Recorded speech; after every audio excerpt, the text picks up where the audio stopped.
tardes. Buenas Esa tardes, voz buenas está, noches. Un gusto, gracias por la sintonía. Entre Tintos y Papeles tiene el agrado de presentar al doctor Javier Muñoz Chávez en esta entrevista, exalcalde de la ciudad de Cuenca, es prefecto de la provincia de La Suay y ha tenido connotada participación en la vida política nacional. Bienvenido, Javier, un gusto. Siempre converso con personas con experiencia en el campo político porque mucho se puede decir y hablar, pero la experiencia es la que sirve en estos momentos. ¿Cómo le ve usted al país? ¿Estamos en ese abismo que se manifiesta de lado a lado o todavía subsiste la esperanza? Bienvenido, Javier. eh, buenas tardes, Marco, muchas gracias por la invitación. Eh, no cabe duda de que el país atraviesa momentos difíciles, complicados, debido a las situaciones que son de dominio general, de conocimiento público, y que involucran fundamentalmente a actores políticos y también de la justicia. Si hay algo en lo que el ciudadano común y corriente y toda una nación debe tener confianza, certeza de que va a actuar bien, es de la justicia. El momento en que se crea, que se piense, que se tenga una idea de que la justicia no funciona, ahí es sumamente grave porque se cometen desafueros que afectan no solo a la dignidad de las personas, sino algo que es fundamental que se dé a un ciudadano, que se le diga usted tiene la razón o usted no tiene la razón. Pero si esta es movida por intereses políticos o económicos o de otra naturaleza aún peor, pues evidentemente que estamos en zozobra. Y esto de una vez por todas tiene que acabar.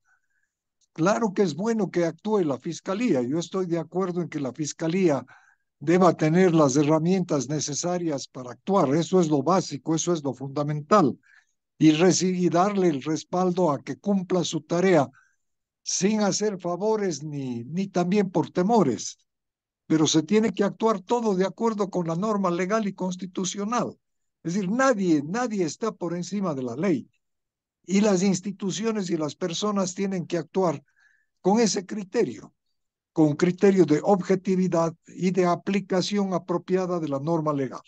Una de las razones del pacto social que usted como abogado jurista conoce fue justamente ceder los derechos para que el Estado administre nuestros derechos y proteja a la ciudadanía y promulgue leyes, en fin. En este caso podríamos decir que estamos rompiendo ese pacto social, las mafias, los delincuentes se están imponiendo a la seguridad jurídica que es vital para un Estado.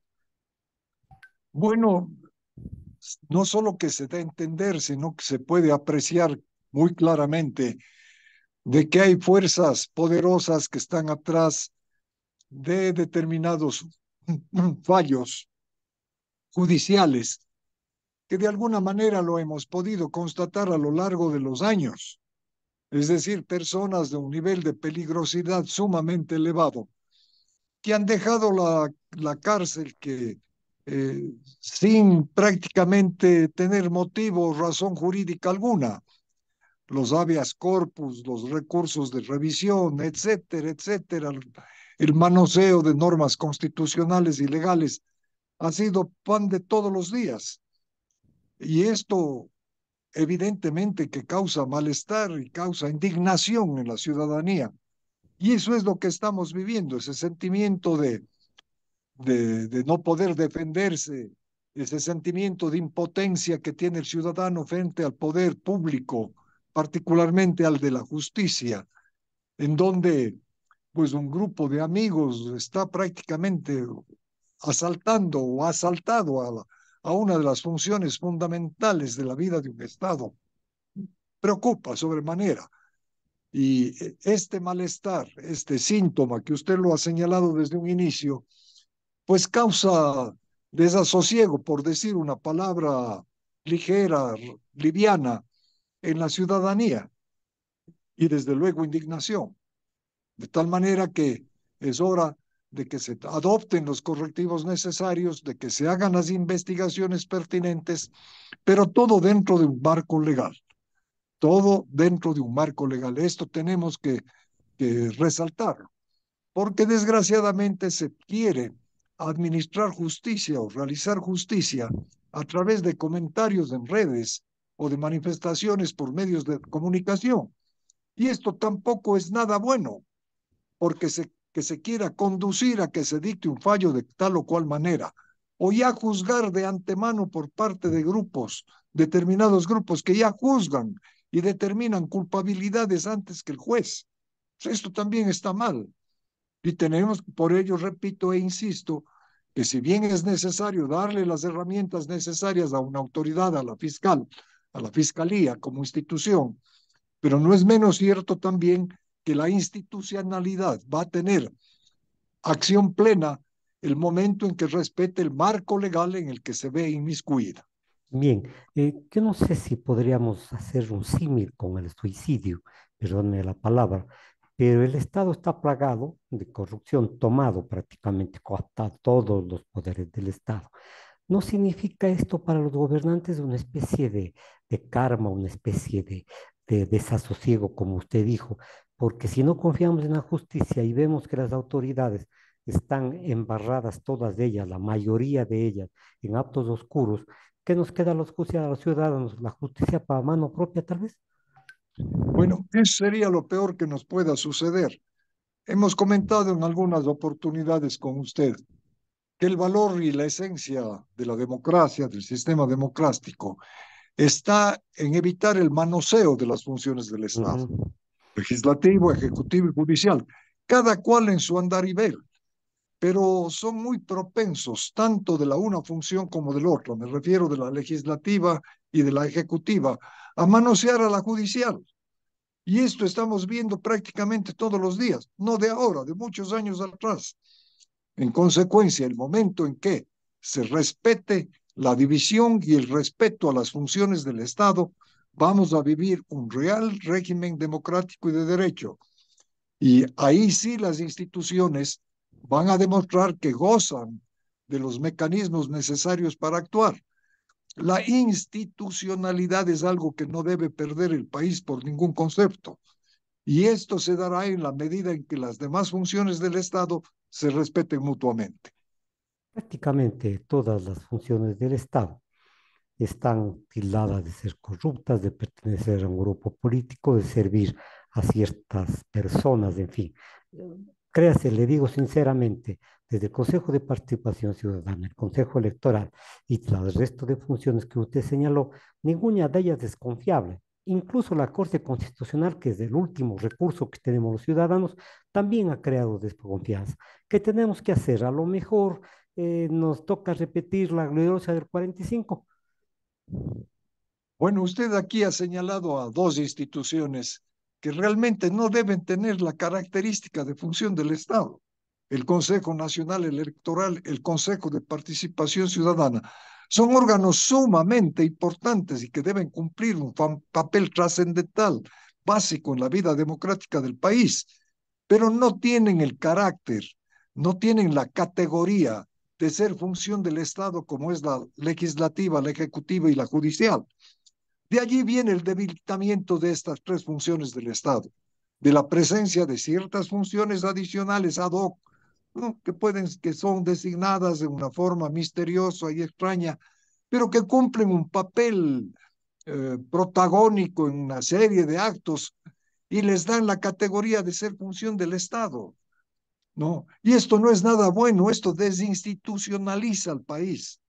Consecuentemente, se tiene que ir poco a poco haciendo las podas necesarias a fin de que quede lo que siempre hemos sido a lo largo de la historia, del que hemos contado con tres funciones fundamentales de la vida del Estado y no estas otras que vienen a última hora a aparecer como funciones y que no, y que según lo hemos visto, no han contribuido en nada a robustecer el sistema democrático, sino todo por el contrario, a debilitarlo. Estamos entonces frente a una existencia de suprapoderes de estas dos funciones que usted acaba de señalar. Es decir, que incluso están en la capacidad de descalificar las actuaciones de los tribunales, de los jueces, en fin, descalificar apegándose según ellos a la Constitución de la República. Bueno, recuerde usted, Marco, que muchas veces hemos podido ver que jueces no sin ser peyorativo, no de un nivel muy inferior, no siendo peyorativo, repito e insisto, quieren cuestionar fallos de la Corte Suprema, de la Corte Constitucional o decisiones del legislativo inclusive. Entonces, ¿en qué país vivimos? Esa es la inseguridad jurídica que se da no solo en los actos comunes de la justicia ordinaria, ¿no? Usted es un abogado litigante y sabe que allí hay inseguridad jurídica, pero hay también inseguridad jurídica en el manejo de la cosa pública. Y esto es sumamente grave. No sé qué pueda ser peor, si la inseguridad en lo público o en lo privado. Ambas son fatales, pero eh, no cabe duda que esto está corroyendo, pues corroe la vida de una nación, la vida de un país, el comportamiento correcto de la ciudadanía, el comportamiento correcto de las instituciones, o lo que hemos denominado la institucionalidad, que no se da precisamente por eh, eh, este baratillo de ofertas que brindan determinados jueces, determinados tribunales, que dan la razón por intereses, además, que lo hemos visto ya muy claramente, movidos por delincuencia organizada. Sí, la delincuencia organizada se ha tomado prácticamente todas las funciones y hay que clarificar que esto no es solamente el problema del Ecuador. Otros tienen similares problemas, pero a lo mejor, a lo mejor en forma menor que nosotros tenemos. Pero frente a esto, entonces, Javier, la consulta popular que se va a llevar a cabo, ¿causará algún efecto para luchar en contra de estas circunstancias que nosotros estamos analizando o es una consulta que a la larga se vuelve inútil al final de la tarde? Vea, Marco, yo creo, mi modo de pensar, que más importante que una consulta popular es la posibilidad real de que las agrupaciones políticas, de que quienes integran especialmente la legislatura, con participación desde luego del Ejecutivo. Lo judicial no, porque no tiene que estar inmiscuido en lo político, pero sí el legislativo y el Ejecutivo, en tratar de ponerse de acuerdo en temas que son fundamentales, que son básicos: el control de la delincuencia, el problema de la seguridad social, para no señalar sino dos, y como estos hay 10 o 20, o no vayamos a tantos, porque va a ser difícil que lo hagan, porque todo el mundo se considera enemigo del otro. Tenemos que conversar, tenemos que cruzar ideas, y esto es lo civilizado. Hemos podido apreciar que en países no lejanos de los nuestros y en países muy lejanos del nuestro, se da precisamente este tipo de manifestaciones, de acuerdos, que son de orden pues totalmente normal, que no es una cosa del otro mundo, que se reúnan a conversar, a dialogar y a ponerse de acuerdo sobre aspectos fundamentales. El respeto a la justicia. Esto a lo mejor puede llevarnos a una unión como país, que no necesariamente tiene que ver con una consulta popular. Bueno, hay países que hacen muchos tipos de consulta que a la larga o a la postre no han significado o no lo ponen en práctica, ¿no? Simplemente queda allí en los registros electorales y en los registros ciudadanos y ante la opinión pública, de que se ha ganado de que ha ganado tal o cual pregunta, pero que luego viene que se tiene que reglamentar la misma, que tiene que hacerse esto y el otro, y quedamos en lo mismo. Hay que cambiar las cosas para que no cambien, dicen. No, esa es una manifestación clara del gato pardismo que se dio en algún momento en el mundo y que tuvo una serie de seguidores en todos lados y aquí en el Ecuador también. De todas formas, creo que es fundamental el que los actores políticos cambien, en primer lugar, a través de reformas sustanciales y serias del Código de la Democracia, pero porque los partidos políticos juegan un papel fundamental, preponderante, que no es igual que la unión de ciudadanos que la pueden hacer por un momento de calor político y decir yo apoyo a fulano o a sutano. No, tiene que haber una reforma sustancial a que las agrupaciones políticas, los partidos políticos, sean entes activos de la transformación nacional, Ujú. pero Sí. con respeto y sujeción a cierto tipo de normas.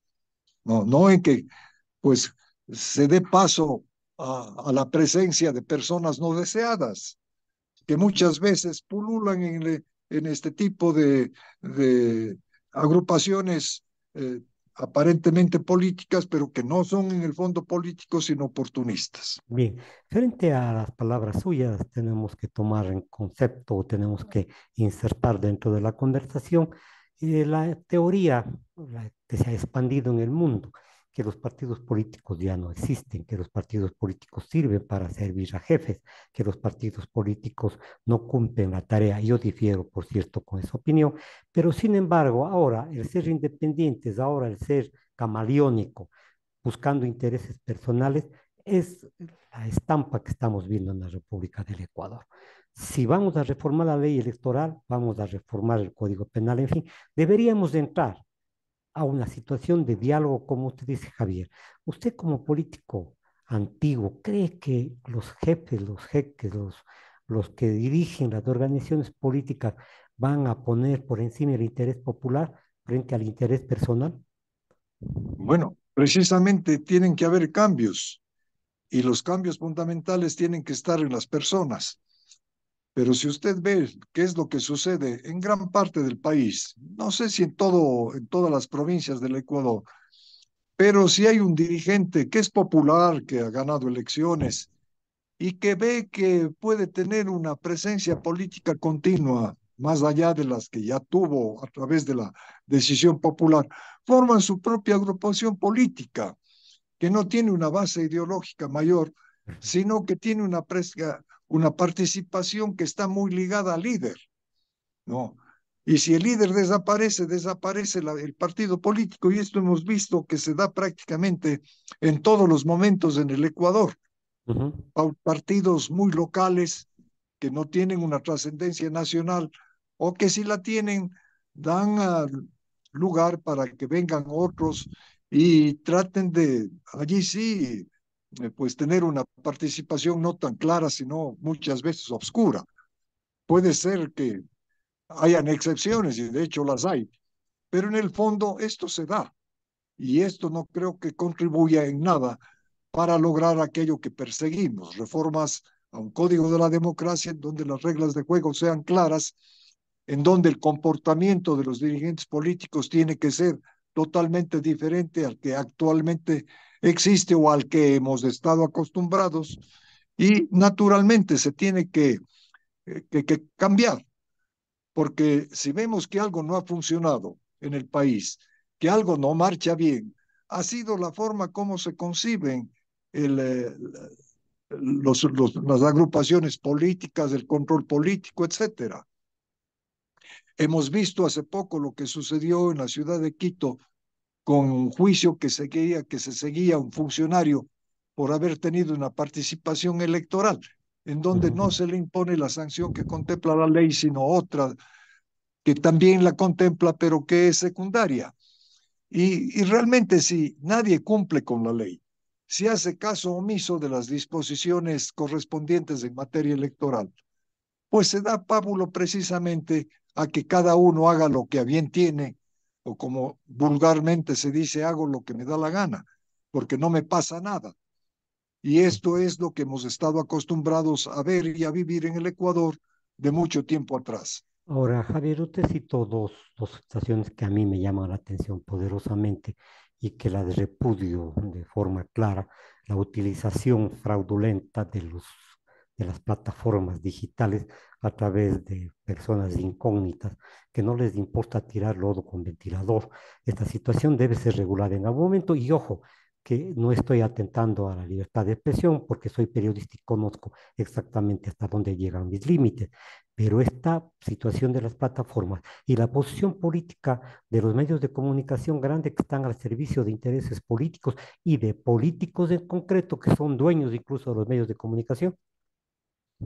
Bueno, Precisamente habíamos manifestado hace un momento que lamentablemente podemos apreciar que se trata de dirigir a jueces, a fiscales, a que actúen de tal o cual manera, porque un grupo de personas muchas veces anónimas, con intereses obscuros o de resentimiento, ¿no?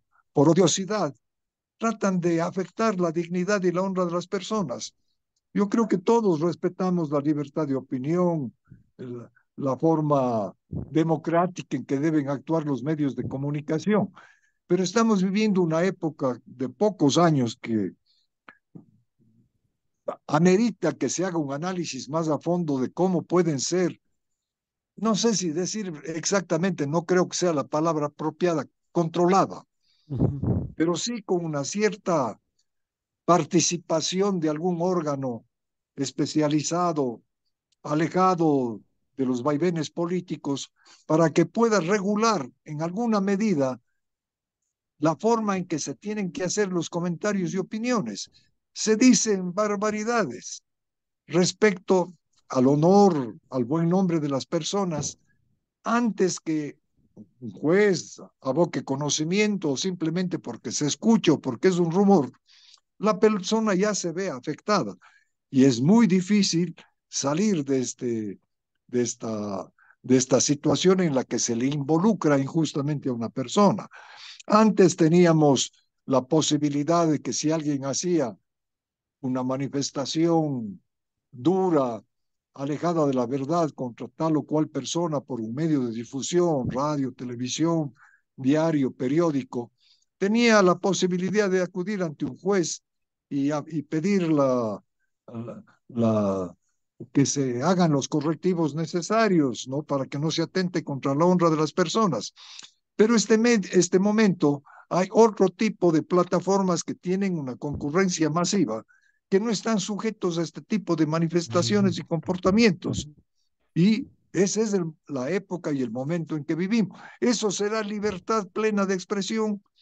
Esa es una pregunta que deberíamos hacernos. Bueno, la De libertad de manera que eso expresión. corresponde quizás pues a una legislatura que tenga conocimiento cabal y pleno, que actúe no al margen de la presión, ni mucho menos, sino con apego absoluto no solo a una legalidad que debe existir, sino algo que es fundamental y que va paralelo, la respetabilidad de las personas.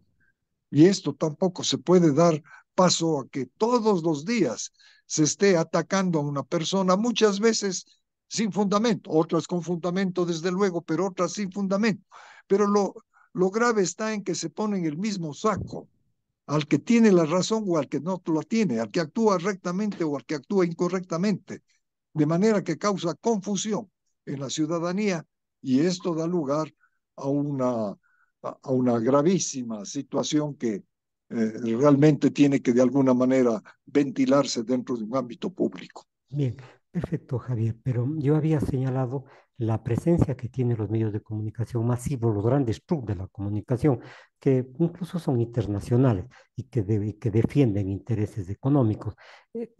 Estos a lo mejor podrían ser regulados en algún momento, podrían ser sometidos a un escrutinio popular, en fin.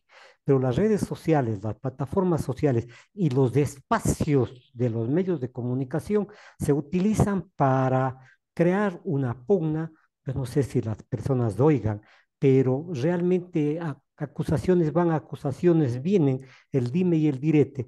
Esto resta la calidad de periodista y de investigación, Javier. Bueno, eso da lugar al comentario a una vida de mercado, ¿no?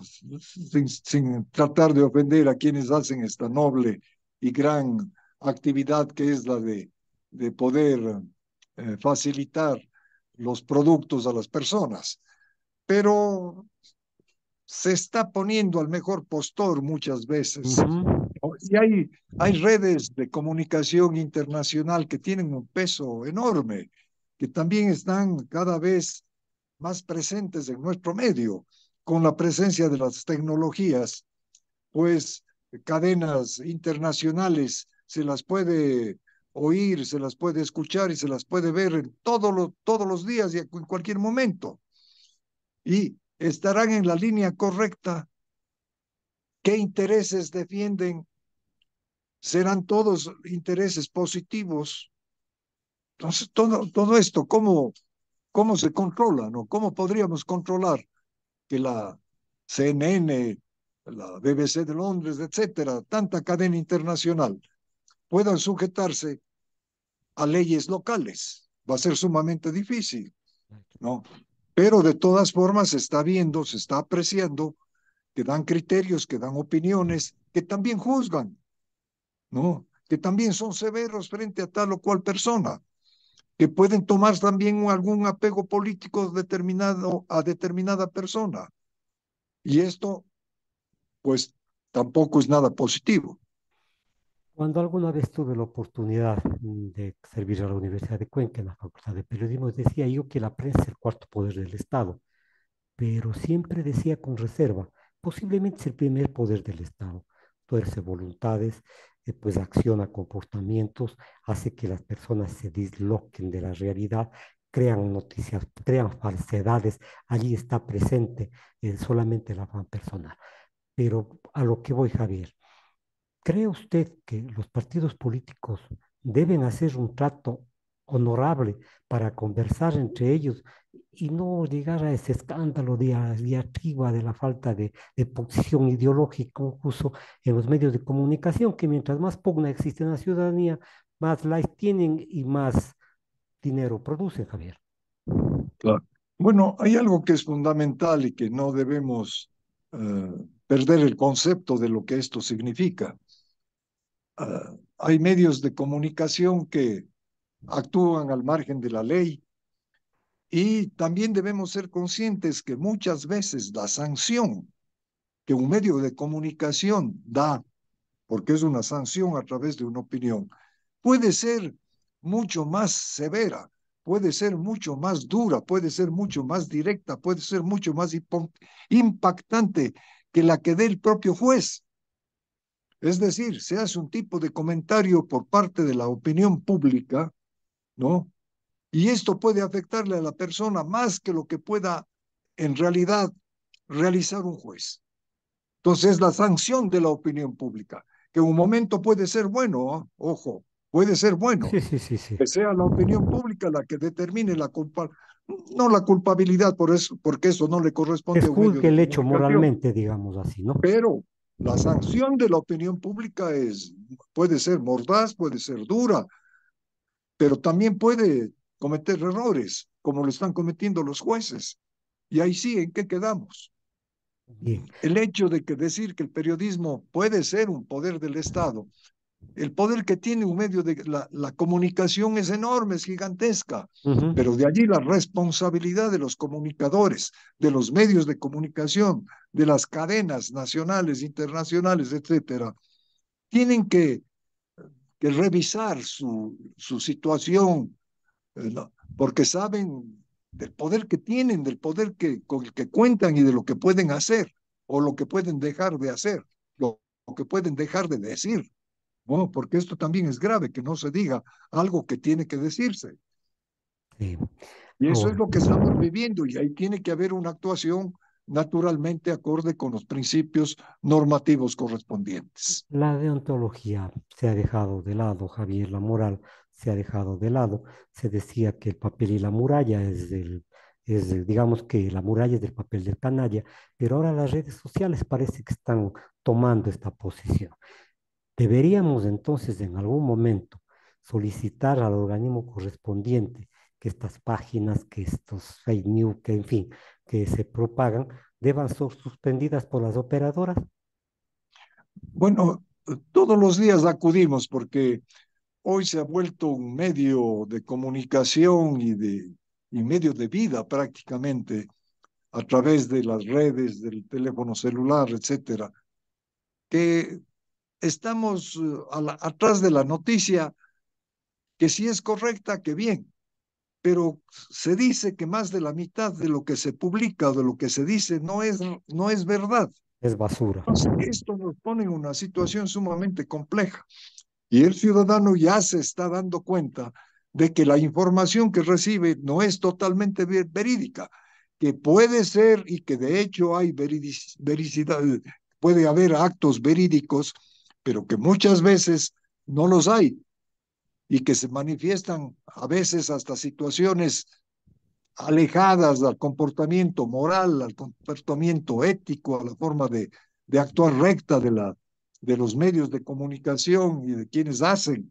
este tipo de periodismo, que no es periodismo, No, sino es la cierto. posibilidad que se le da a cualquier persona para que sin nombre, con un supuesto nombre, diga lo que a bien tiene. Ujú. Y esto naturalmente no puede seguir así. Tiene que de alguna manera, no sé si limitarse, pero sí establecerse cierto tipo de comportamientos. Bien, Javier, frente a la consulta popular se ha desatado ahora una campaña por el sí y por el no. Parece que aquí están primando nombres más que resultados, más que buscar la solución para los problemas. ¿Cree usted que esta consulta popular es necesaria o está siendo una especie de pantalla para protagonismo político? Bueno, Marco, una consulta popular creo que siempre puede ser buena, dependiendo de las preguntas que se las haga, pero tiene que estar alejada de dar opción a que lo que uno responde le favorezca políticamente a alguien o le afecte políticamente a alguien. Tienes que ser una pregunta tal que de hecho beneficie al país, Correcto. no a la persona, no a quien consulta, no a un gobierno determinado. Entonces, en base a esta premisa se tiene que actuar en una consulta popular. Caso contrario, está distorsionado. Muchas gracias, Javier, por haber conversado con nosotros. Les recuerdo, señoras y señores, que Javier Muñoz Chávez conversó con nosotros hoy en la tarde. Le agradezco, Javier, siempre usted tan gentil. Nos vemos el día de mañana, si ustedes lo disponen así, señoras y señores. Buenas noches.